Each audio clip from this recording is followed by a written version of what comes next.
Thank you for the warm welcome, and thank you guys. Thank you very much for joining us in this talk. So we will be talking about the macOS malwares as well as, since we are the defenders side, so we will also be talking about the detection technologies and the tech that we have there and the improvements that we can make. But before I start, I would say that Uptix is a very high growth company, startup right now, and we have lots of open positions, so we can talk after this talk if you guys are interested in that. Yeah. So with that, I will start with the plan that we have for this presentation today. So we'll talk about the macOS malware landscape, in which we will describe like what type of the malwares that we see in the field right now, how is the the landscape looks like, and then we will talk about the process behavior based detection, which is in kind of superior in terms of the legacy technologies. And then we also briefly talk about the OS query, which is kind of a defender's tool, and how OS query can be used in order to detect the macOS malwares. And then we will talk about some case studies of well-known malwares that we have acquired through threat intelligence as well as the customer telemetry. And then we will have the offensive tools also covered that are used by the APTs, or the interesting things that they use, and the commonly abused utilities on the macOS side, as well as some of the things that are uncommonly abused, meaning that they are either used by the threat actors or by the malwares or through our in-house red teaming activities. Yeah, so that's the plan. So I'll start with the macOS malware landscape. So it is not as wide or glamorous, I would say, equivalent to the Windows, because in Windows side you have lots of sophisticated malwares also coming. It's not like the sophistication does not exist on the macOS side, but in terms of the landscape, it is not as wide as the Windows side. But if you look at the data from last 4 to 5 years, and what happened? A slide show. Okay. So if we look at the 4 or 5 years of data, and we see like how the landscape is changing in terms of the commodity malwares as well as the advanced or the targeted attacks, we see that recently there is an increase in the targeted attacks on the cross-platform APTs as well as the malwares. When I say cross-platform APTs, it's meaning that primarily the APTs that were targeting the Windows operating systems earlier, now they are basically exploiting the Mac OS also, and there is a good evidence and interest that these guys are basically targeting the Mac OS as well. Now, one of the interesting cases is Lazarus Group, which primarily targets the Windows and is very active from quite some time, and they have recently started targeting the Mac OS as well. And same thing is with Wildpresser, which is normally the Middle East countries, targeting the Middle East countries, and Stormcloud and the Iron Tiger, which targets the Chinese-speaking nationals. So from this we can say, I mean, if we look at these trends, we are pretty much in a state where we can say that going forward, if we look at the trend that is going to be, largely the APT and the malware are going to be focused on the cross-platform things, including the new technologies that are coming like Go language and all these things that will get the traction from the malicious actors. To add to this, there is a Silver Sparrow malware that was discovered by Red Canary, I guess.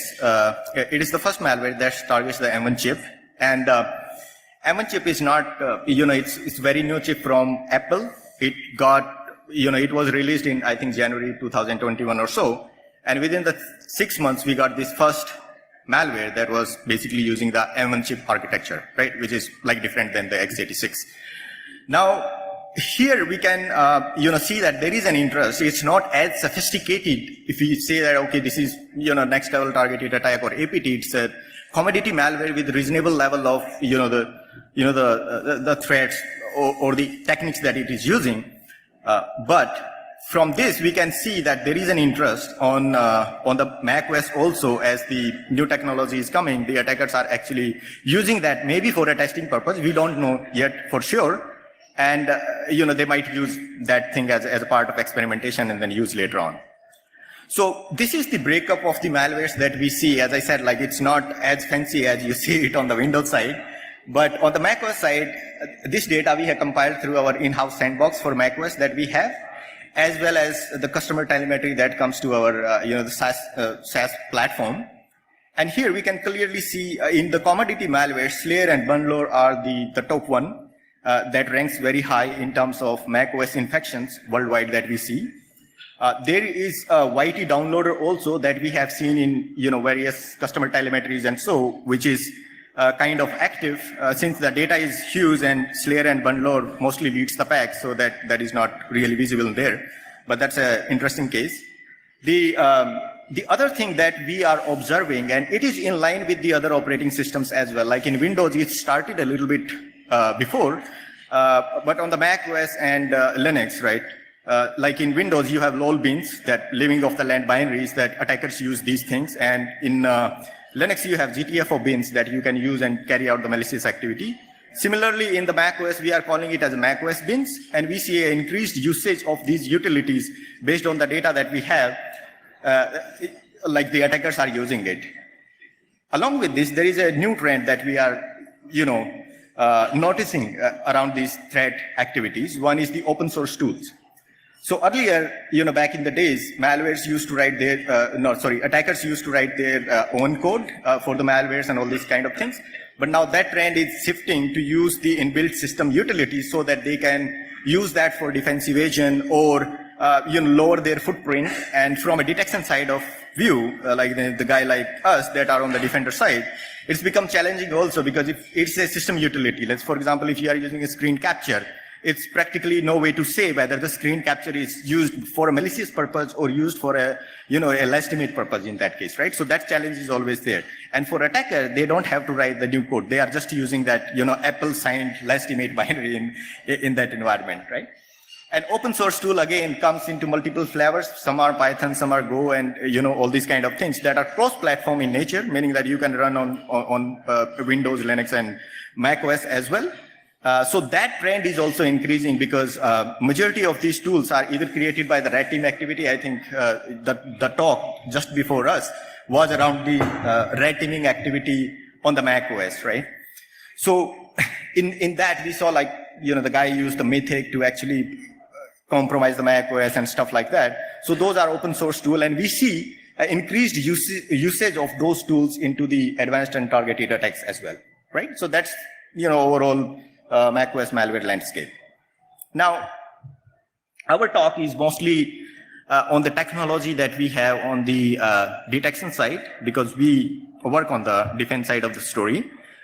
And in this one, we have like process behavior detection, but the kind of industry name for it, like the EDR, which is endpoint detection and response. There are legacy technologies like static signatures. Now, I call these as legacy technologies. It does not mean that they are useless. The thing in security is that as we learn more and more attacks, we try to define the solutions accordingly. And as the solutions will come, then attackers will try to bypass those solutions accordingly, right? So the threat landscape in security keeps changing very frequently. For example, if you look 10 years back, then the exploits were like pretty heavy. Exploit kits were pretty well known and used, right? But if you see the level of exploitation right now, it's extremely difficult because you have so many protection coming onto the operating system. You have so many protection coming on the processor, and then, memory management and all these kind of things, right? So it does not mean that the technologies that were there earlier developed to tackle those things are today useless, but there might be different use cases for them. Like, for example, static signature might not be really useful in today's world for, malware detection, for example, right? But it is one thing that can be really good in terms of attribution. For example, that we can have a generic detection. Maybe it's an AI ML, or maybe it's a process behavior based detections combined with the AI and ML. But at the end of the day, it will always say, hey, we have detected this malicious technique based on the technique or tactic. I will discuss about the MITRE framework, but that does not really attribute that thing to anybody. But if you want an attribution, let's say that, which tool is this one? Is it Lisagne that is used by the APT threat actors? How many APT are using that thing? So if we have to be specific, then we have to use the static signatures, right? So it's not right now it's not very effective in terms of detection, but it's good for attribution. Now, similar stuff is with the network signatures. It was designed in a hope that since the malware code, the piece of code that we write signatures on keeps changing because of the way polymorphism or the code obfuscation works, and it's pretty easy to obfuscate the code in pretty much any language, whether it's a C, C++ or JavaScript or any other language. So you can put and each time that code would be different, so you would need a different signature, and it will not really be a scalable option. So the network signatures were designed, since the CNC communication is going to be largely same across the binaries. Let's say if the attackers are creating some binaries, then the network traffic is largely going to be the same. There might be 1,000 or million hashes or the binaries associated with, but the network kind of traffic is going to be the same. But that thing is changing with the new technologies like cloud. We have, the other technologies that are coming where attackers can host on legitimate, infrastructure on the legitimate cloud service provider or the stuff like that. And now the encryption of the traffic is also making that thing challenging. So this is also not solving the purpose. The other technology that is much more closer to the process behavior detection is the sandbox one. And it's an interesting one because what you are doing in this technology is basically you have a piece of code or the malware that you are getting, and you are trying to detonate that malware. But by detonation means that you are trying to run that malware on a controlled environment to see what exactly the malware is behaving, right? How the malware will react, meaning the binary will react, and on the basis of that you will decide whether it's a malicious activity or it's a benign activity. But there are challenges to the sandbox. For example, sandbox, there are technological limitations, meaning that in sandbox, the scalability issues are there where you can have 200, 300 or 400 virtual machines for different platforms, but they will execute the number of influx samples that are coming. They can execute those for, let's say, 3 minutes or 4 minutes. And after that, it won't be there. But the attacks that are very sophisticated in nature requires multiple days of engagement, right? It's not just a piece of code. You will get a piece of code maybe in the initial access phase or at some point in time, but then there is a real guy who is behind the picture, who is actually trying to fulfill the motives that he tried to achieve. So the problem with sandbox is that it can never ever emulate the real environment that is there on the endpoint, right? So that's the weakness of that, and because of that, the process behavioral based detection came into the picture. That why not have this type of technology directly onto the endpoints, right? Because now the technology is much more, scalable in terms of collection of the data because of the big data technology. So the whole premise of this thinking is just exactly like sandbox, but here we say that, hey, whatever the activity that is happening on the endpoint, just collect that, whether it's a process activity, file activity, socket activity, just collect that thing, right? And then there are threat teams, that detection teams that analyze lots of malwares. Then they will try to write a rule or the threat models to basically find anomalies inside this streaming of data that is coming, and then, provide the detection. Now, here, the important thing is the correlation, because the events are streaming to you, not in a singular way, not in a combined way, like what exactly this process is doing, but in a singular way, like as the event is happening, it is coming to you. As the event is happening, it is coming to you. So at a single event point, as I said, like if you do a screen capture, then it might not really suggest that this is a malicious activity, because screen capture is pretty much a benign thing, right? But depending on the context, it might be malicious. So you have to have the correlation in such a way that you can correlate that activity that is coming and say that, hey, this looks like a suspicious or malicious activity, right? So the correlation, and then after the correlation, attribution and detection will happen naturally because you have the correlation, right? Now, the one thing that really solves this problem at a framework level is the MITRE ATT&CK framework. I'm not sure how many of you are aware about the MITRE ATT&CK framework, but it's a nice framework in terms of, providing a kind of infrastructure where you don't have to be really sophisticated in the security, meaning that you don't have to be a reverse engineer or, know the architecture of a processor or know the memory management, how the operating system does its memory management.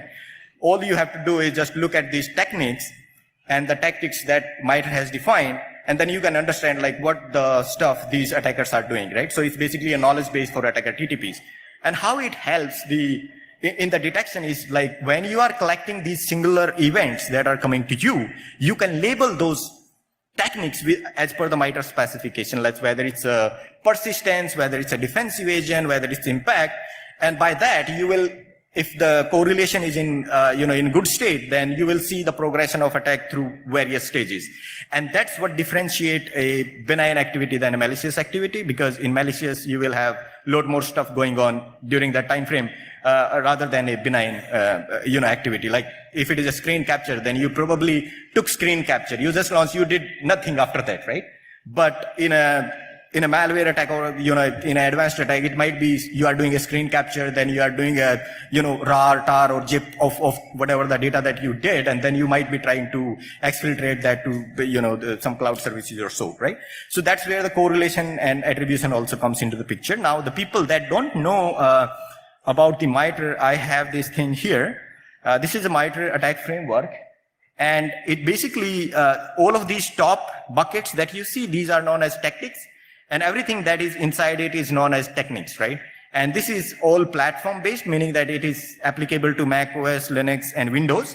But what it really does is like it really nicely, say like, for example, scheduled task or job. It means that somebody is trying to schedule a task on the system, right? And a job, right? But if you look at a single activity from here, then scheduling a task cannot really be considered a malicious until or unless we have further evidence of saying that, hey, there is something else is also going. For example, might be persistence is also going. Somebody is scheduling a task, then somebody is also creating an account on the system, right? And if these things are correlated to a same activity, then boom, we have a detection for those things, right? So it's a very nice framework in terms of, providing that framework for detection. Now the next obvious question will come like, okay, on Windows, there are pretty mature products that you see. There are lots of companies also that actually provide Windows, maturity platforms. What about the macOS or the Linux, right? Look, the macOS is not something that is very, even in the landscape, as I shared, it's not that much. But there is a tool that Facebook actually published back in the days called OS Query, and it's a pretty amazing and pretty powerful tool. So the people that don't know what exactly OS Query is, I will share the link. You can go and then you can read about it. But the premise of tool is that OS Query, meaning that operating system query. So you can practically query anything on your operating system. So you can just type a structured query like select star from processes and you will get all the running processes that are there, right? And that's an amazing technology, right? Now, the good thing about OS Query is that it supports both events and scheduled query. When I'm saying events is more of a real-time activity. Let's say you are spawning a calculator or you are spawning a notepad or something like that, right? As that activity is happening, it is being streamed, depending on your technology. You can do it in either way on the endpoint or stream it to the cloud. So that's a real-time event activity. The scheduled query pack are mostly, useful in terms of when you don't really have the urgency of real time. For example, you want to just collect how many users are there onto the endpoint, right? So you can just say that select star from users and you will get the list of those things, right? The other thing about OS Query is that it also supports file integrity monitoring, meaning that you can specify your configuration of file that you want to get meaning the event if any changes happen to that file or the directory, and it's a very powerful feature. So I think in the red teaming session just before this talk, there was our friend basically used the Mythic to compromise the macOS machine, and then Wujak, I think he's there, but then AWS and OpenVPN configuration, the normal extraction of password that happens through the configuration. So you can have a theme configuration that will say, anybody, if anytime anybody touches these configurations, then send me a notification for that thing or send me an event, right? And then you will decide about that, whether that activity is malicious or not. So it's very powerful feature. In general, in the eventing, it supports both process events, all the process events that you can get, socket events and file events, right? And it's also cross-platform like macOS, Linux, and Windows, right? So this is the website for the OS Query. You can go and read about. There are lots of information around it. So now we would like to jump on the case study that we have, understanding of the field and whatever the data that we are collecting. So I would like Pratik to actually take care of this stuff, as he is our malware research guy and he spent a lot of time on the malwares for the Mac. Pratik?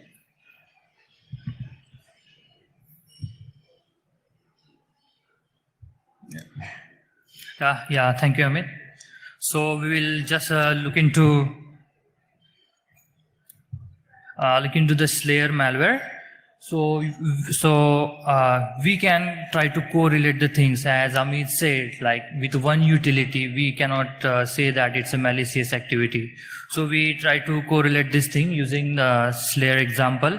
So we are observing highest percentage in our macOS family, and we have seen telemetry in our customer.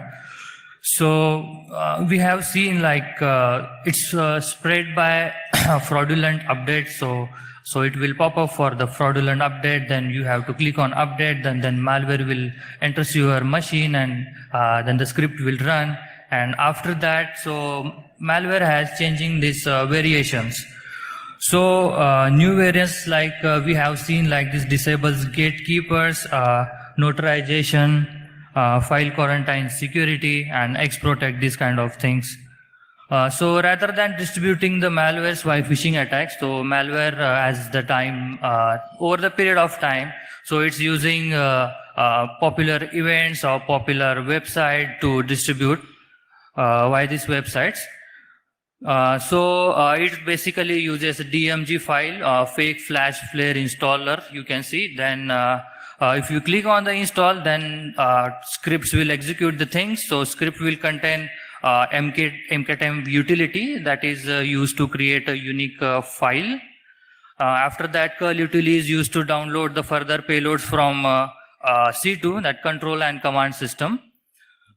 So the control and command system, from there also the payload is in encrypted format. So for that it uses OpenSSL utility with the base 64 encoding. Then the chmod, all know the system permission, root permission, we can give it to whatever the payload is for the execution of malware. So after that, kill all utility is to kill the terminals after executing the malware. And here is the before that it was using a tar utility. So as time goes, it uses a funzip utility to extract the some you can see their tail is command. So some bytes of you can see the 588 some bytes, and then it's piped with password, and then it will extract to the temp directory. So we can say that we look into that, we can correlate this thing. If the mktem is happening, the chmod, the curl, funzip, and OpenSSL, we can combine it together, and we can say like it's you can say that it's a Slayer malware. So next we have the XCSET malware. So it's also the famous XCSET malware. So it's infected using a Xcode project. Its malicious code is injected into local X-Protect. It's basically affected to the Xcode developer. So while compiling the Xcode projects from the IDE, so basically it will run the scripts.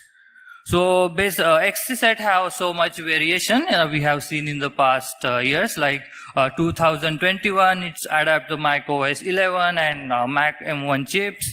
In 2021 it's also targeted the Telegram and popular applications.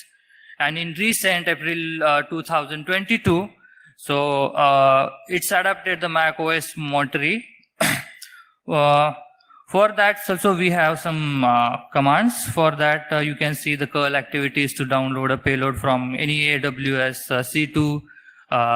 The next argument that will command will send a kill command to kill each PID, passes to it as an argument.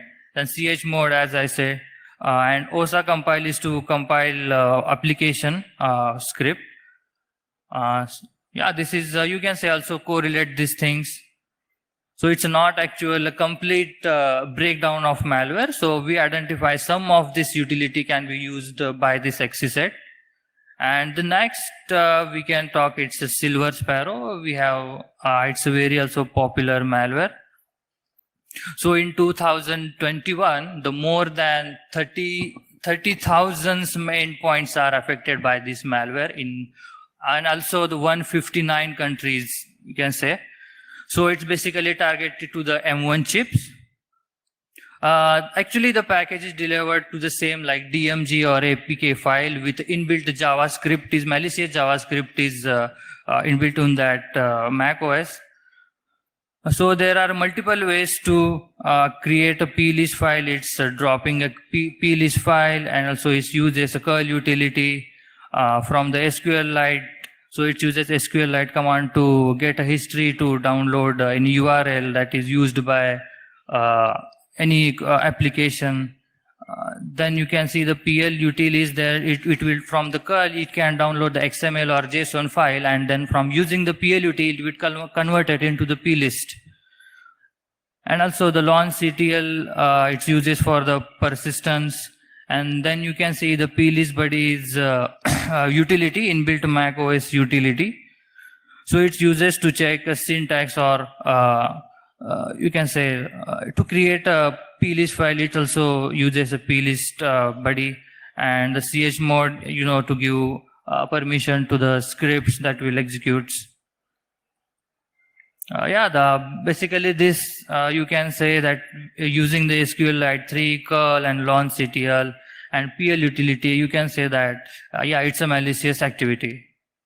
That's about malwares, and you can say the correlation of all the utilities. Using utilities, you can conclude that you can say it's a malicious malwares.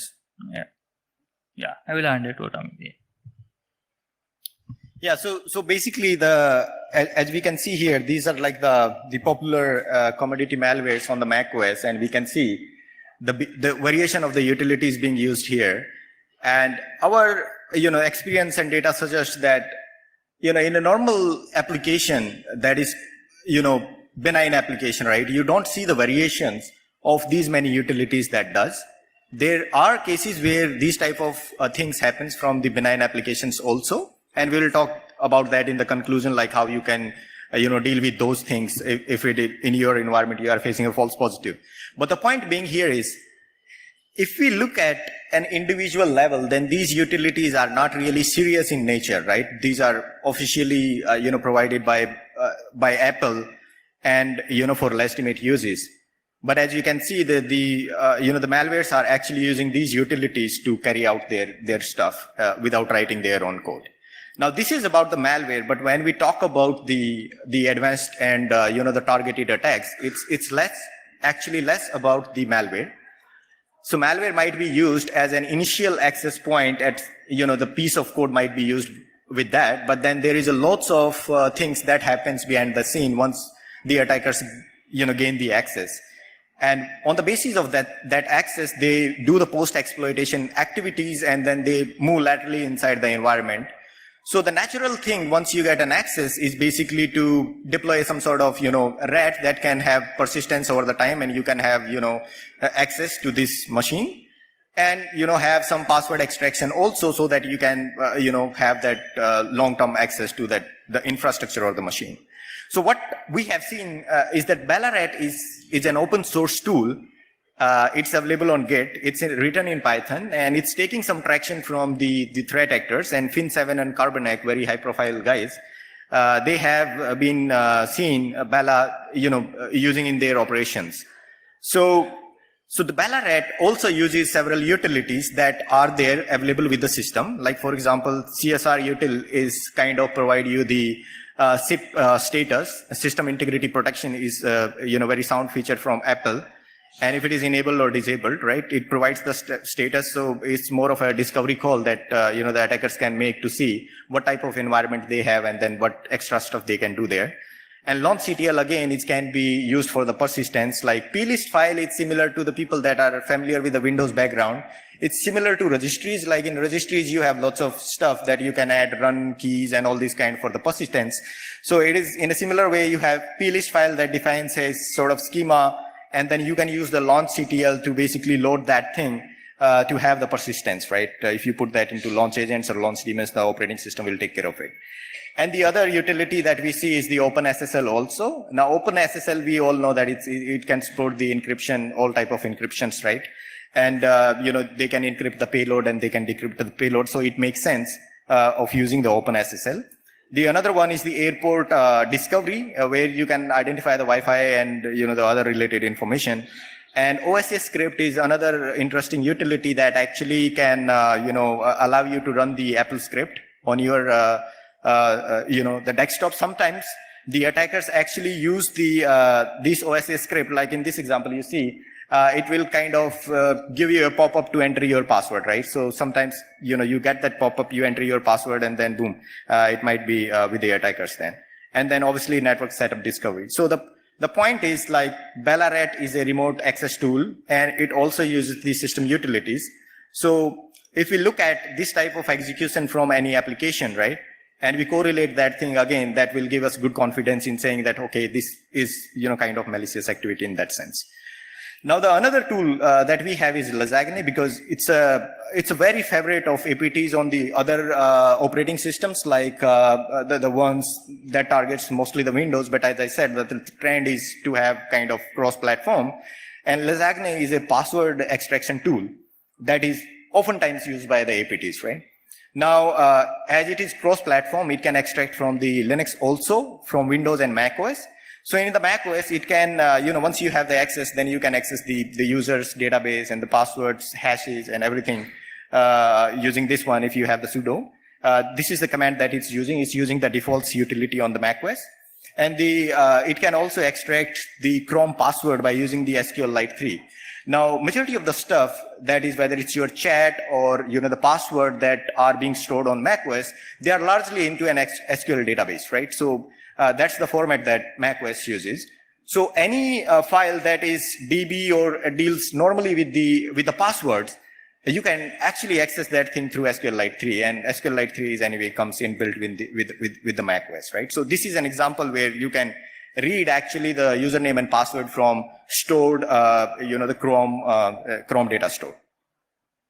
So that's about the malwares and the offensive tools. Now here is, based on the intelligence that we gather from our, customer telemetry, as well as from the sandbox, in-house sandbox that we have for macOS malwares.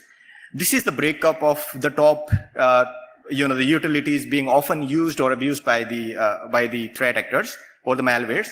Now you see a high usage of OpenSSL and kill all here, because it's, as I said, like Slayer and Bundler is the topmost in the game. And it uses heavily this for their payload decryption, as well as to, kill all the terminals that are there, right? But in general, curl is also often used to download the second stage payload or to carry out those type of activities, right? So it's also very popular. And then IOREC, TAR, base64, all of these things deals with the either discovery or the archive of a file or encoding and decoding. Again, the launch CTL makes sense, because with the launch CTL you can make the persistence, you can load the plist file, and then you have chmod and chon as well.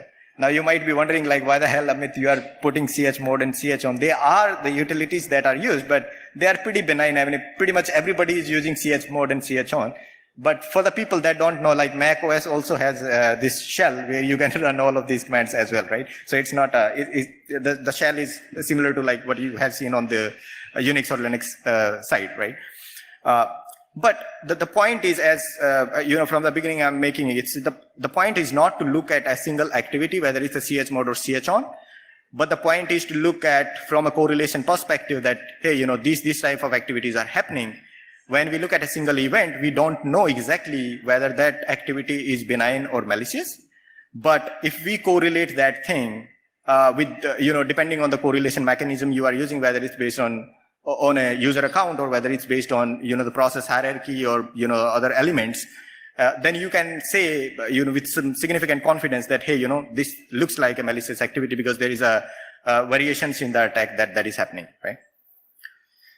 These are some of the uncommonly utilities that we say abused by the attackers. These are some of them are actually based on, our experience when we do some sort of, elementary red teaming exercises, or we have seen, other people using these things in their red teaming attacks, or the, the attackers or malwares have used this one. Like PB copy, PB paste is very, interesting utility in which you can have anything copy to your clipboard. Like you can do Command C, similar to on Windows, you can do the Control C and Control, to copy any element. So you can run this utility to copy anything to your clipboard, and then PB paste can actually extract anything that you have copied to your clipboard. Now, these things can be used in a case where, let's say, majority of us, we copy the password, we enter into different applications, right? We have those things. And if there is something like that in the clipboard, then PB paste can actually extract behind the scene, right? And then you have DSCL, which can be used for lots of discovery. It can, if your Mac machine is connected to AD, then that can really help you in that way also. So there are lots of things that you can do with the DSCL.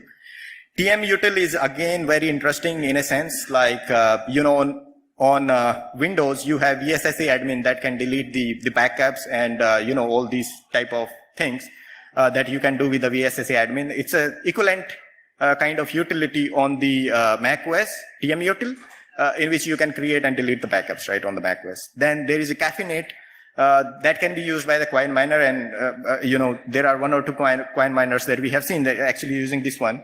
So it can allow your laptop not to sleep or your server not to sleep, so that it can, basically keep running and then, mine the coins. And similarly, Funzip and Ditto. These are interesting utilities. Like, for example, Ditto can be another utility that can be used with the CP and MV, right? So you have CP and MV to move the files, then you can use the Ditto as well. Now, CP and MV are more kind of pretty much everybody knows, but Ditto is an, as an alternate that attackers can use as a part of that thing, right? Now, since we know that we are mostly talking about the process behavior-based detection, and, as I said earlier, like detecting or saying any, making any conclusion on the basis of a single activity, it's not possible that we say it like, okay, this is malicious or not. So what we have to do, we have to have a strong correlation in terms of, correlating all of these activities to say that, hey, this is something malicious going on, right? And correlation can be based on anything. It can be on user, it can be on, process hierarchy, it can be on the other elements of the metadata that you get with the telemetry, depending on how much metadata you are extracting and what type of metadata you extract. Depending on that, you can, have that correlation ready in that. The other thing in the correlation will come as part of like, okay, what should be the time for the correlation? I mean, the attack can go for 7 days, it can go for a year. So how you will correlate the telemetry for a year? Now, the journal, the stuff that we have seen so far is that attackers might do some activity and they might do that periodically in a sense. They might do periodically in a sense, but there is going to be a significant amount of activity at some particular point in time. So we don't have to correlate, let's say 1 year, that might come as a part of a separate correlation strategy. But when that activity is happening, at least we can take some good time buffer of, let's say, maybe 30, 40 minutes or maybe 1 hour, where you can, kind of, correlate that activity and see whether, we are classifying that as a malicious or not.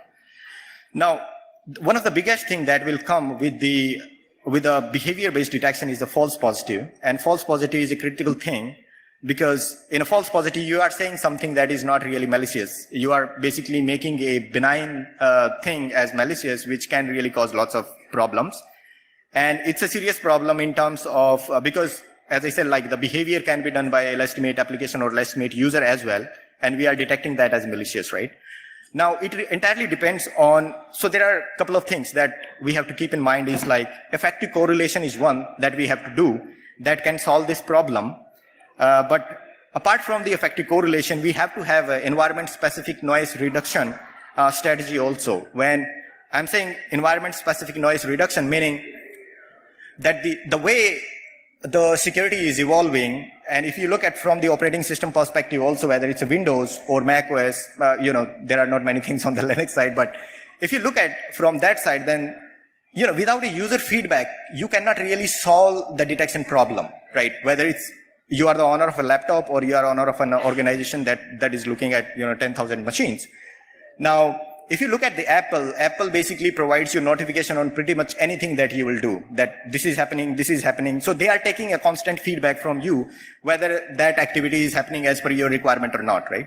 So going forward, the detection technologies that are going to come, and I feel like that is the only way to kind of solve the problem, because generically we cannot really solve anything. We have to have some sort of feedback coming from the organization infrastructure where say that, hey, this is kind of our baseline that says, yeah, this type of activity is like known to me. I know that these applications make that type of activity, but if there is any application is actually behaving randomly, it is not supposed to behave in that, then why that anomaly is happening in there? Like, for example, it might be a WinWord application, and in your environment, it might be that WinWord application has never spawned anything as a child process, but suddenly the WinWord application is spawning a child process, then why the hell that is happening, right?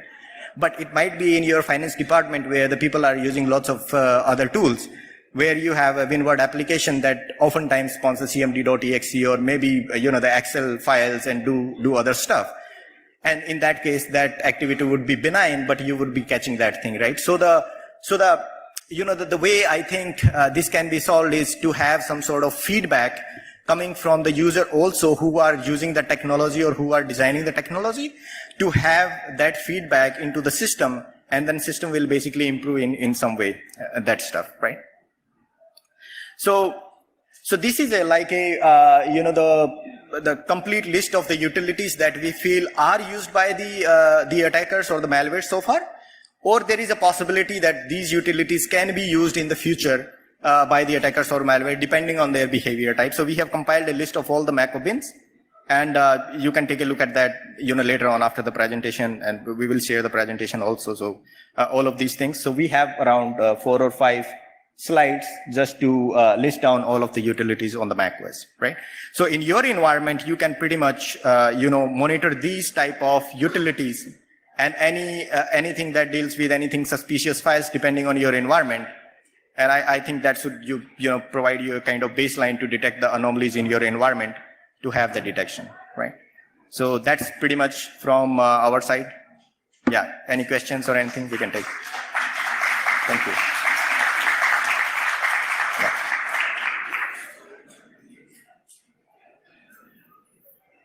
Hello. Do we have any questions?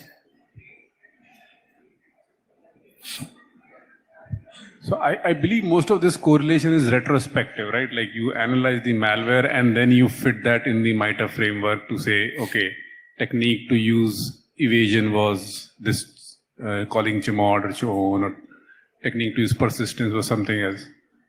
Is there any method to do proactive correlation, like without having to know what the next malware is going to behave like, and be able to come to some correlation to say this is somewhat of an anomalous set of commands that are running and could potentially be malicious?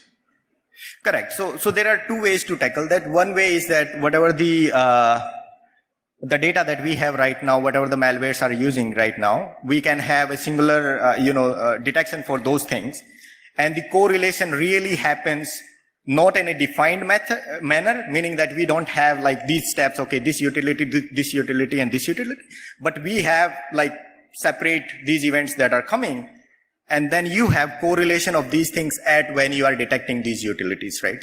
It means that in any order these utilities will come, by that you will be able to detect that thing inside that thing, right? So that's one. The second method that can be there is around the that you have, basically we have to do the red teaming and find out what is there inside the the macOS and see what is possible there. Like some of the example, like for example Ditto, it's something that nobody uses, right? But Ditto has a pretty good chance to be a replacement for MV and CP in terms of that, right? So that's how. Okay. Anyone else? Last call. Any questions? Okay.